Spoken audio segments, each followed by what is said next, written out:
back and watch the video. Fast forward to the last. It sounds like burning that long. Yeah. Haley was at college taking notes. No way. This is all last meeting. Yeah, her laptop Okay. outside. Okay, we are good to go. All right. So are we online now? We are. All right. As with every month, we are starting with technical difficulties, but we'll get call the meeting to order at 8:35. We'll start with reading the mission statement. Naturally, Lewis is championing the growth of the community where people want to live, work, build business, and play. We foster forward thinking and relationship building, connecting people, businesses, partnerships, and resources to effectively and efficiently grow our county. I don't think we have any guests with us today to the floor, so we'll move into the April board meeting minutes. They were sent out last week. Did everyone get a chance to review? Yes. Any comments, questions? A motion to approve. Motion by Goggin, second by Tom, all in favor? Aye. Motion carries, thank you. March financial report, Cheyenne. On the balance sheet, just a couple things to call out. See a change in our checking and savings line and our accounts receivable. The accounts receivable line is our Lakeside pilot of the Sojourn over in Beaver Falls. They paid that, so it came out of accounts receivable, went into checking, and then it's not a direct offset, because there was obviously some other spending in there. Other current assets went up just a bit. That's our check loan. That's a bridge loan for their launch LC grant, so that one shouldn't be on our books more than 6 months to a year, I would think. Those are really the only notables on the balance sheet. Questions on that one? Okay. Move on to the profit and loss. Let's see, Darlene, on the interest income line, we're trending way higher than our budget. It's due to favorable interest rates. We'll be looking at capitalizing on that even more. We'll probably bring our investment policy up at our governance meeting just to make sure that we have flexibility with staff moving money around to make sure we can maximize our interests in these times. Can we use online accounts, Shane? Like online savings accounts while being a community? Yeah. Do they have one? I mean, I have access online. Oh, so you're able to move back and forth? Yeah. Our pilot payment pass-through line, you see in the June to March column there is not a zero like we would expect on a pass-through line. That's just because Roaring Brook has been a process to get that paid. So you'll see that soon, zero out. Those are really the biggest notables.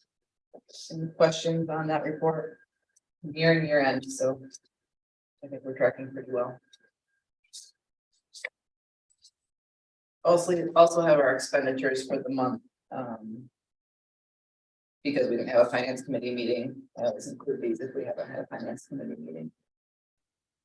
Probably the one notable I want to bring to light is on my one expense check.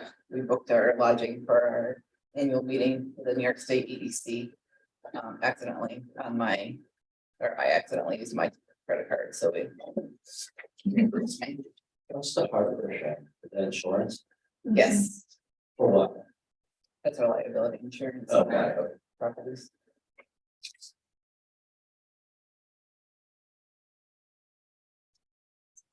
I like that. Any other questions? I guess this is a little indirect or whatever, but have you heard anything about the pilot? You know, in the state budget, is it getting grandfathered in or not? No, they passed, yes, the budget. they passed the budget with the model included and they excluded any grandfathering, so. And it's to be the 2022 model, which was known at one point before they took it down off the website, so. It will be the 2022 model used for 2023. So, I don't know, the last I heard. Our state senator was trying to get it grandfathered in, but. Right. Yeah, Not it didn't work. successful. So we're not, Not that just getting happened. anywhere with that.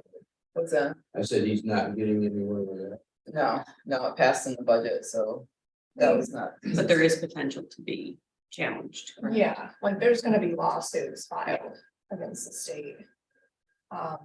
Because of this and.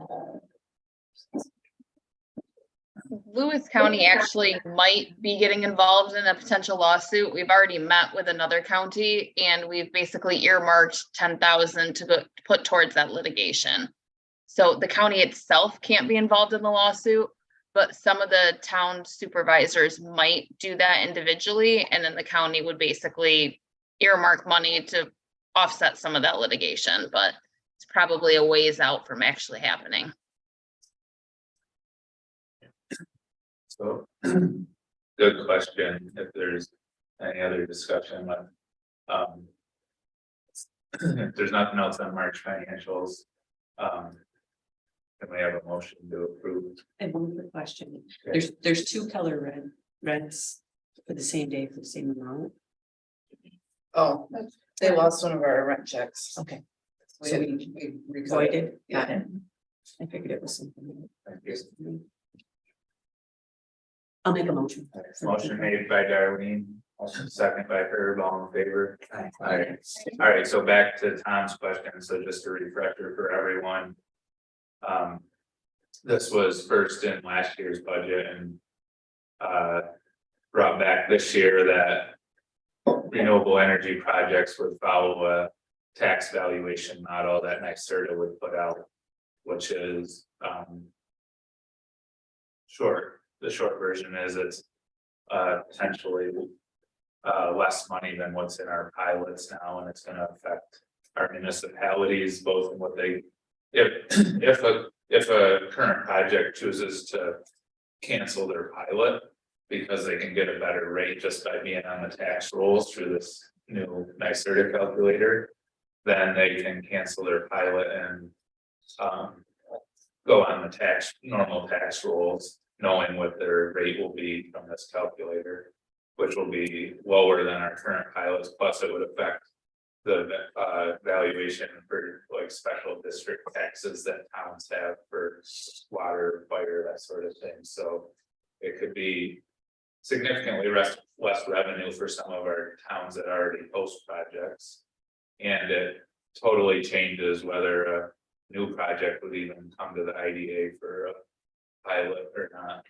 So that's the. Right, so it doesn't have a direct impact on the IDA for our current pilots. We've already collected our administrative fee for those projects. For the current ones, because they're not grandfathered, it does have a huge implication for municipalities, especially if they've bonded against future pilot payments and things like that.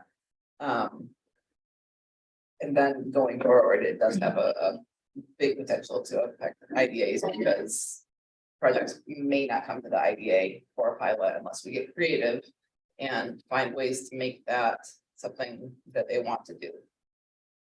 Do we know how big of a difference would it be? Based, do you have any idea of that? Real Property did a calculation about a year ago on some of them. Flat Rock Wind, they probably wouldn't get off the pilot. But some of the newer ones, Yeah. Significant enough for them to. make the jump unless we make a case. Yeah. So we'll have some work to do for sure. It'll be interesting. And I question if it continues to move forward, will towns put moratoriums on these projects? Right. So the county and all the towns might just say no more.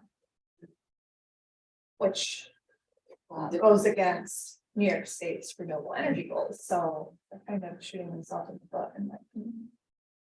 Huge implications for this. Yeah. I think, yeah. It's I mean, it's very hard to see any justification for this other than developers being able to pocket more of the profit instead of it coming into our communities. It's hard to see any other justification other than the developers lobbyists got their way. Well, what is justification given for that? Right, I mean, there's never been a. When energy projects started coming to IDAs, there was no model given to assessors and how to assess these, because they still have to assess these things. Sure. Because fire district taxes aren't exempt, it affects equalization rates, a lot of stuff I don't understand about assessing. But they still have to assess these, and given no tools on how to do that, Right. they. One in Denmark can be completely different than Martinsburg and who knows, so there needed to be some uniformity, but. Because all of these projects have come through in different manners. Yeah. And now they're trying to put a model in place that's significantly Well, less, it creates a mess. And the model, right, so the uniformity is one issue, but as with most stuff the state has done, the model is very skewed towards benefiting the developers under the supposed justification that it will accelerate the pace of renewable energy. But as we've seen in Lewis County, even with our higher rates on prime farmland and stuff, it's not slowing down projects. Right.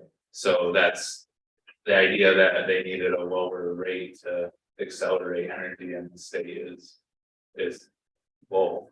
And to Brittany's point, now a lot of municipalities are considering moratoriums or harsher zoning and stuff like that, because they're saying, it's kind of like enough is enough. Right. If we're not even gonna get a fair compensation for hosting these, then we have no incentive. Right. Right. The benefit of the projects coming through a pilot is that. IDAs are in place to create incentives. So it allowed us to incentivize projects that fit with our community. And the model basically rips that idea of localities being able to incentivize out of the picture. I can just offer 2 cents more. It used to be that the assessors, when the new project came in, they went, not so much that they invented the number themselves, because that was beyond their knowledge. They went to the state real property tax office, and the state told them an assessment. Okay. And now the burden of determining valuation or assessed value is switching by complete one state agency to another. Okay. It's going from the real property tax office to NYSERDA. Okay. And this is very strange, that NYSERDA would be saying this is what the value is going to be that the real property tax office is going to use. So,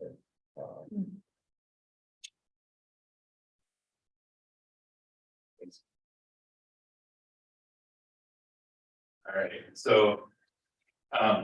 We had a pretty light agenda this month and also recognizing we got started late, but we'll move on to the executive director's report, and then we thought we'd just give a few updates on kind of the structure and where we're going with stuff as a group here. Yes, so I provided you all with my executive director's report, just some highlights from the last month. The LCDC and the county were able to pick a proposal for the Glenfield School redevelopment. Really awesome project, developer not from the area, still not public yet, so I'm not going to say who it is that we're moving forward with, but stay tuned for more information there. We submitted a letter of interest through NBRC, the Northern Border Regional Commission, and their Catalyst grant to hopefully they'll accept our letter of interest to submit a grant for the building that we're in. Renovating the second and third floors into co-working and business incubator space to continue our entrepreneur efforts in Lewis County. So hopefully we should hear back by tomorrow if we can submit that grant. If so, we will be passing a resolution at our next meeting to submit that application. We did intern interviews last week and we have decided we are hiring Emma Denning for the summer. I don't know if some of you might know her parents, Bob and Lori Denning. They live in Glenfield. We had 3 really amazing interviews and it was a very tough decision, but Emma actually, what's that? Oh. Emma actually has like a human service background and that's where she wants to take her career, but she's already been creating programs that kind of relate to her college degree and just has some really good ideas for us. So we kind of look at what we can provide the intern, but also what can they bring to the table. And we felt that she could bring the most to the table. So very excited to have her start. We're going to have her start in a couple weeks. Upcoming events, just want to highlight in less than 2 weeks, we have our 2nd annual Economic Development Conference. Hopefully most of you can attend. It's going to be a really great agenda, really great speaker lineup. We're really looking forward to it. And right now we have about, I don't know, we have over 100 registrations. Yep, over 100 registrations. So we're doing that last final push to hopefully, our goal is at least 120. At the end of this month, we will be heading to the New York State Economic Development Council Annual Conference in Cooperstown. And today is the #3 wind ribbon cutting, and Cheyenne is attending on behalf of the IDA and saying a few words. They asked her to speak at it, so she'll be heading over there at 10:30. Any questions? Oh, and I do want to highlight just some pilots. We do have some applications in the hopper. We're still waiting on an Armor Environmental, the project up in Harrisville. They're waiting on site plan approvals. McBrez Meatpacking, they're waiting on site plan approvals with the town alliance sale. We have a sales tax exemption application and a new equipment installment sale application. So those are in the hopper. We're just waiting on municipalities to make their approvals.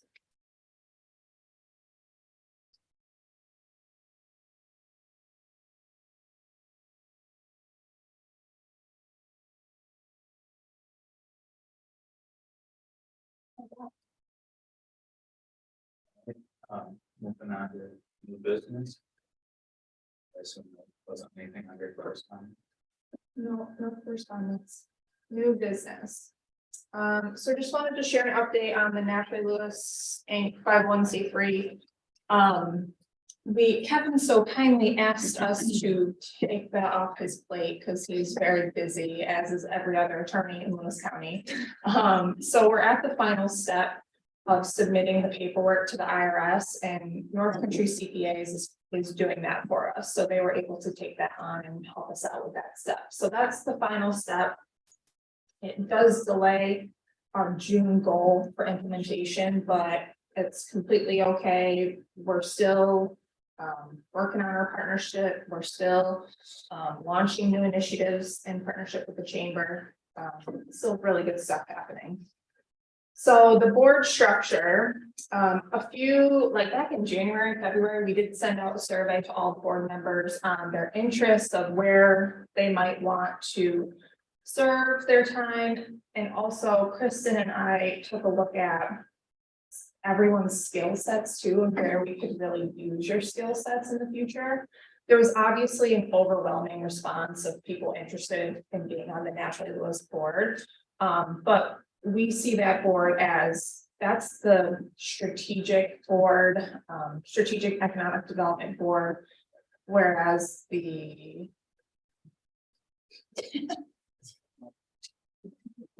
thank you, Kristen.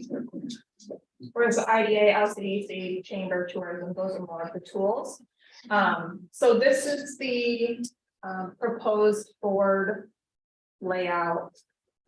And this was also shared with Joe, Tim, and Nick as the 3 board chairs. And we did send an email out to all of the individuals for the proposed Naturally Lewis board, to have an initial meeting in the coming month to kind of just set the stage on how we're gonna move forward.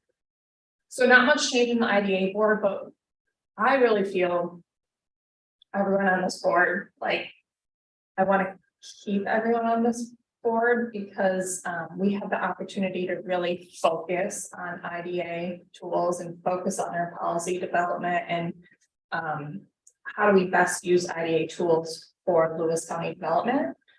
And I think everyone here can really bring something to the table when it comes to those conversations. We did leave a couple of spots on the Naturally Lewis board just to bring some new faces into the mix as well.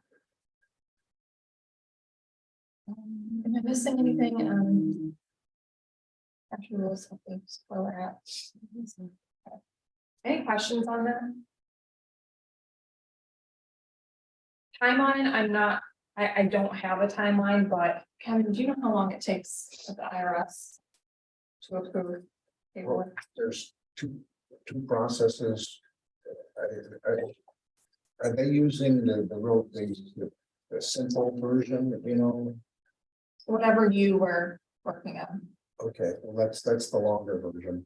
And once it gets into the IRS, it takes a couple months. Yeah, So, And just to, I mean, you know, you all had a chance to fill out that survey a few months back, but, you know, as things change, you know, please don't hesitate to share where your interests are and, Yeah.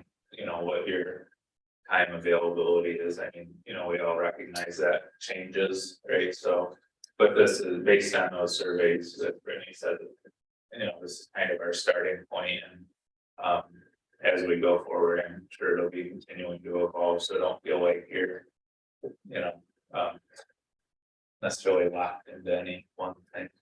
yeah, and the new board will have term limits, so there are going to be people recycling in and out. And we're gonna stagger those term limits.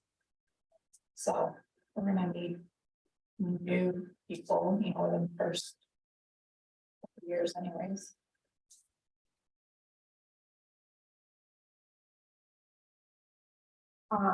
Next week, we have an IDA finance committee, and the finance committee is going to be reviewing the staff service contract between the IDA and Naturally Lewis, and where we came up with that number, that administrative fee number, as well as the 501c3 budget, just to do a deeper dive into that, so everyone understands the funding and where it's coming from.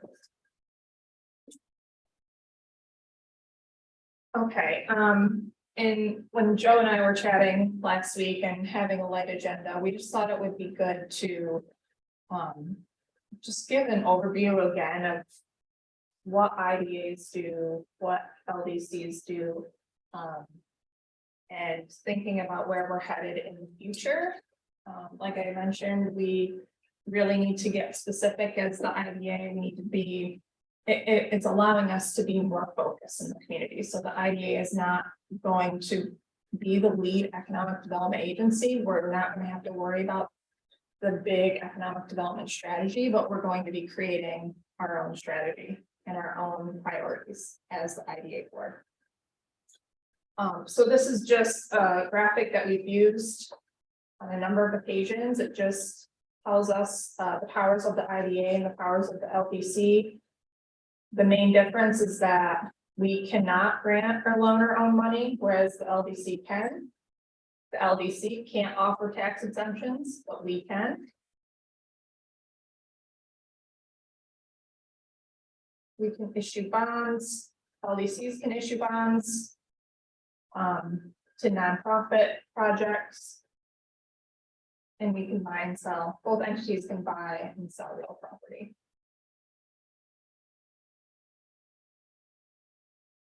Any questions on that? On IDA services? So again, thinking about the tax exemptions, so payment in lieu of tax exemption, sales tax exemption, mortgage recording tax exemption. Those are the main tax exemptions we can provide. And like we've talked about before, the original intent of IDAs was never, you know, we've been busy with energy projects for a decade now, but you know, it was really about. Well, enhancing businesses, right? A business. An existing business or a new business coming in looking to locate here or expand and. And having that kind of, you know, gradual ease into the full taxation on their project, right? Could I ask for clarification on the issuing debt bond and including to nonprofit projects that debt? Does that include municipalities? Is there restrictions related to that? I don't know, Kevin, do you know with LDCs? God, yeah, I have no idea. Like I know, like in the Mohawk Valley, their LDC has issued bonds to like their hospital or. Colleges, which are considered. Nonprofit, yes, community center projects. Municipalities, I'm not sure. Because municipalities can. Do their own. Bonds, right? Right, They can do their own bonding, but in terms of either, well, I guess that would fall more under like grant opportunities or low interest loans. Technically would be bonding, so. Yeah, in a lot of situations, an LC or an LDC is considered a quasi municipality. So that was where, you know, I was asked to just kind of look into this, you know, the town is looking at a potential solar project. For Like your own. sustaining, yes, for sustaining, so just, I'm asking from that perspective, but. Yeah, More general. Yeah, to we're understand. into that for you. Research. Basically, when we had a conversation with our attorneys at Hodgson about bonds. They basically said. Just tell us what the project is and we'll let you know if it's got it big enough to do a bond. Right. It's still in the planning stages right now, but there's, you know, definite focus and. Yeah. Yeah, we'll look at that for you. The IDA's never done a bond because we've never had a project big enough that's worth it. Like, what did Joe? Versus. It's at the state level. say then? We never had a project big enough that needed us to bond for them Right. versus the having state level. Yeah. Financing involved. I think the threshold was like.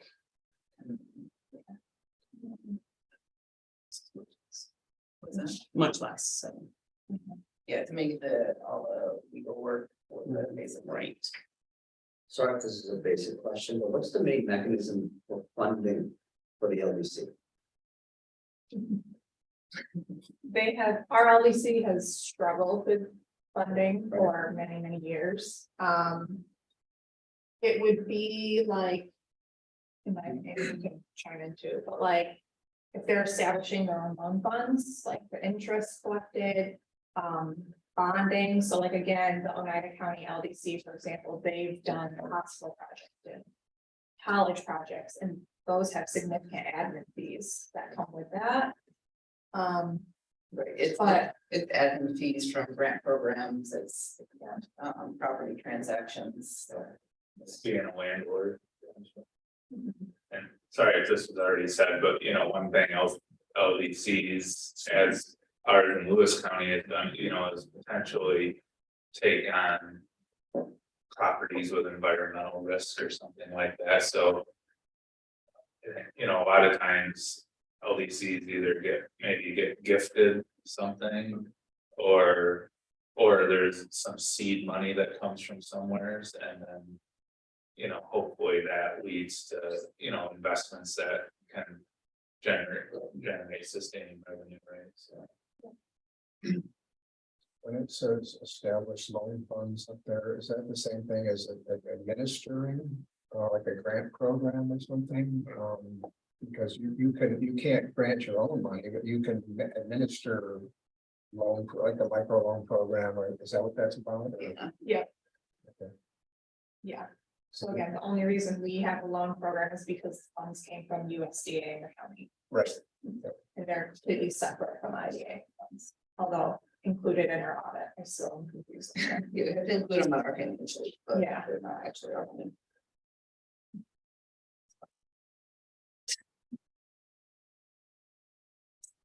Good questions.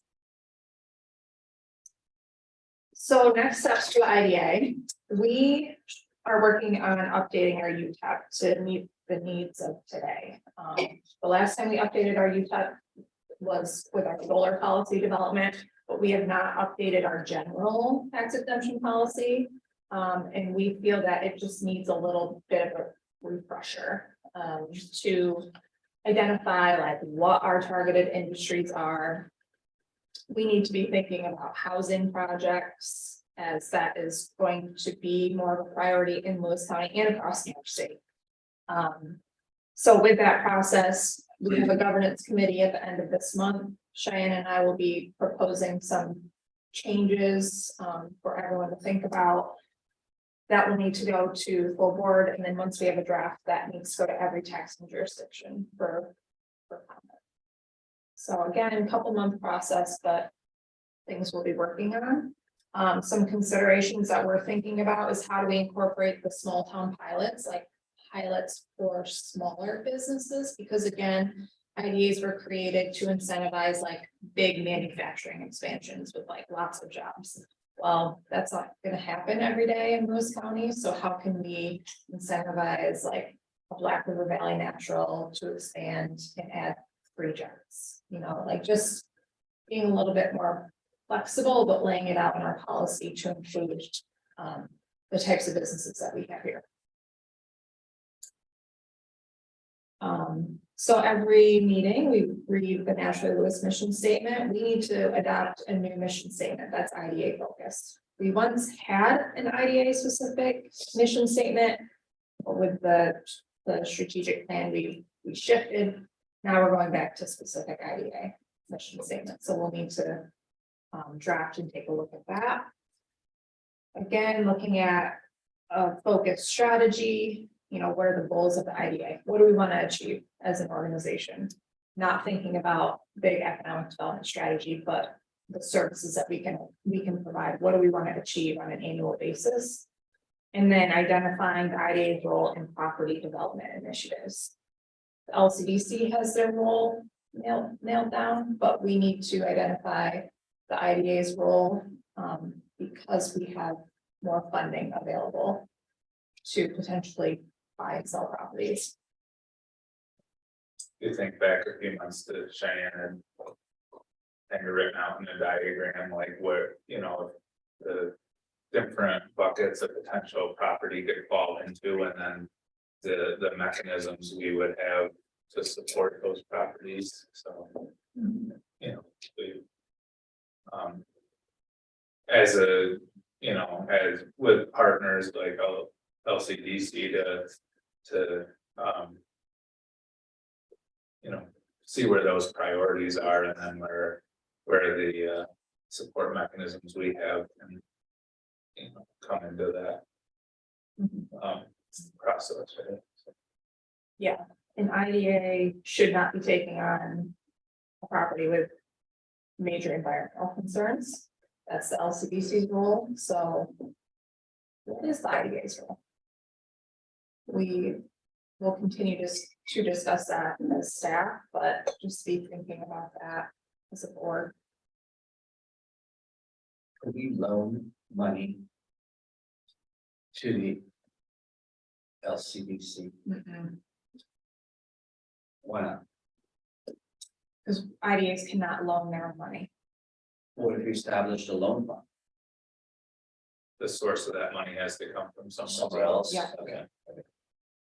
That's where, so remember that when the LCDC had a mortgage with the IDA, Yeah. that was not legal. Okay. for us. Actually, that's what I was Because thinking of when I asked the question. it's- Yeah, because that was technically a loan. Okay. Yeah, so I mean, that would solve a lot of problems, Yeah. you know, if we could, but we're just not allowed to do that. It says we could borrow money. Where could we borrow money from? Like bank, Banks. like if Yeah, we want We to take on loans from a bank. yeah, like if we're gonna take on building a commerce park and we need to get a loan to do it. Yeah, a few years ago, we did approve like a loan or line of credit essentially when we were working on the Climax building. Okay. That's the only one I can think of. And the LCDC has an open line of credit with zero balance just for their similar projects. Mhm.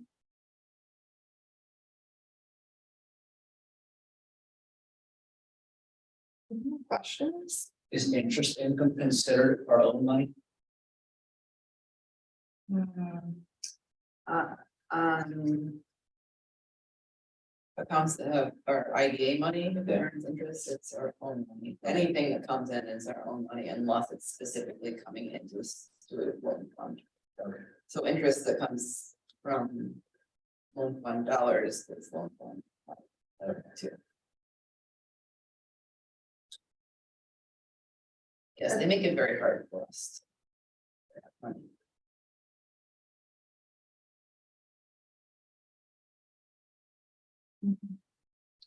A double question too on oversight, there's the ABO and the OSC. Authorities Budget Office and Office of the State Comptroller. Oh, cuts the comptroller's office. Oh, okay. I got the ABO. I didn't know what the OSC was. I never heard it called that, so. He's ordered to show cause to me. Just thinking out loud, what if we were to borrow money? That's not our money. And fund a loan fund. And then. Loan it to. We can't. Because that's not our own money. The minute we borrow, it's our own money. Oh, it is. The minute it comes into our account, it's our money. And that, it's really what is part of what has driven this new organization, this new nonprofit and the partnership with the LCDC. Mhm. So there's, this'll give us more flexibility for the stuff you're talking about, guiding to go through the new organization or go through the LCDC. But then it's back to what is our role? Where do we support, those efforts? And the fact that we do have funds coming in from pilot, over, yeah, Admin fees? fees, Yeah. admin fees. So we've generally had a healthier balance sheet. Right. But it's how we use that, so that's where partnering with these other organizations and really digging into how we best fit into that picture and support those efforts. So, because the questions you're asking are stuff that we've been, have come up over the years because we've kind of been the lead on some of this stuff, right? Well, at the end of the day, it basically came down to, it was better to create a new entity to be the lead that could do this stuff than try to find ways for us to do it as an idea. Yeah, the only way we can get IDA money to a different organization is through a staff service agreement or an admin contract. So, for example, when all staff moves to the 501c3, we have a contract. Right. The IDA will pay a certain amount of money, but we can't just say, let's contract for $1 million a year. It has to be justified based Right. on the number, it has to be justified based on what we are administering for the IDA. Right, I'm just thinking from the point of view that LDC is very limited in, it has a list of things it can do that we cannot, but it does not have funding Right. that we do, so. I'm just trying to think of ways to go around it. Right, and so in some other counties, the staff are housed in their LDC. And the LDC staff contract, or the IDA contracts with LDC for administration, so that's how some counties, the IDA's help. The IDA or the LDC budget. Okay. We're taking a little bit different approach. But the LDC's balance sheet is much better than it was because we are taking on these like the county providing $1 million for the vacant property grant fund. We're collecting admin fees from that. Okay. Some other grants that we administer, we're gonna move to the LDC to collect those admin fees. Yeah, and So, some of the county stuff is one-offs, but the Community Economic Development Fund being housed there and having the admin from that on an annual basis for 30 years will help with leveling that out a little bit. But the original question, Megan. According to this chart, the LDC could borrow money themselves. Right. Oh, okay, I see what you're saying, yeah.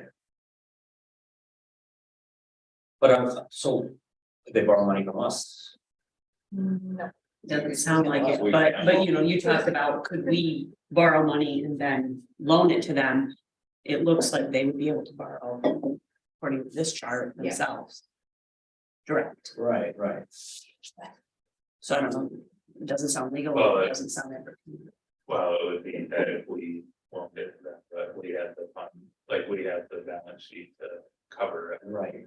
And then, So, yeah, we loan it to them like 1%, yeah, you know. Yeah. so, Doesn't sound like that's- yeah, not legal. but hopefully, yeah, because I mean. The early stages of these discussions were, do we shift our staff to the LCDC and, you know, flip-flop role, and then eventually we landed on a whole new structure, but yeah, all those, you know, things you're bringing. up. Yeah, this makes it so Yeah. obvious for me to ask those Yeah, questions. yeah. And the reason why we decided on the 501(c)(3) is because the chamber is also involved. Right. So we have the membership and the tourism funding. It just didn't make sense to house it at LDC. Great questions.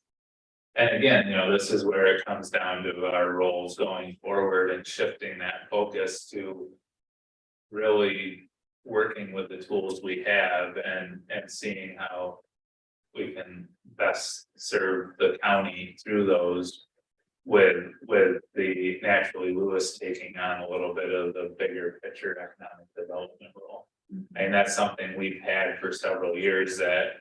Never was quite and frankly, it's the reason a lot of us are here, but it was also never quite the IDA was always a bit of an awkward home for that, right? Because of these limitations.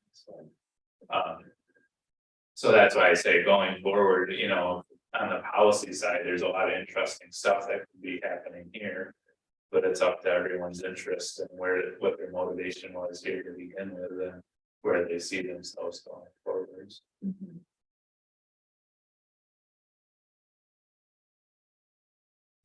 Yeah, and given that we may not have any more renewable energy projects coming in the future. It's a great time to be thinking Oh, about we're gonna get creative. our policy and how do we incentivize other types of projects.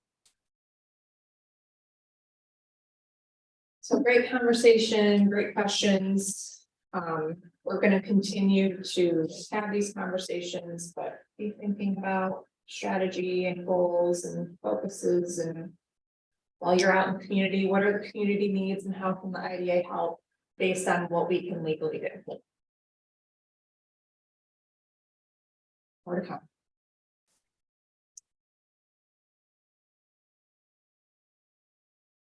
All right, anything else? Thank you, everyone. We'll take the motion to adjourn. Got a motion made by Goggins, second.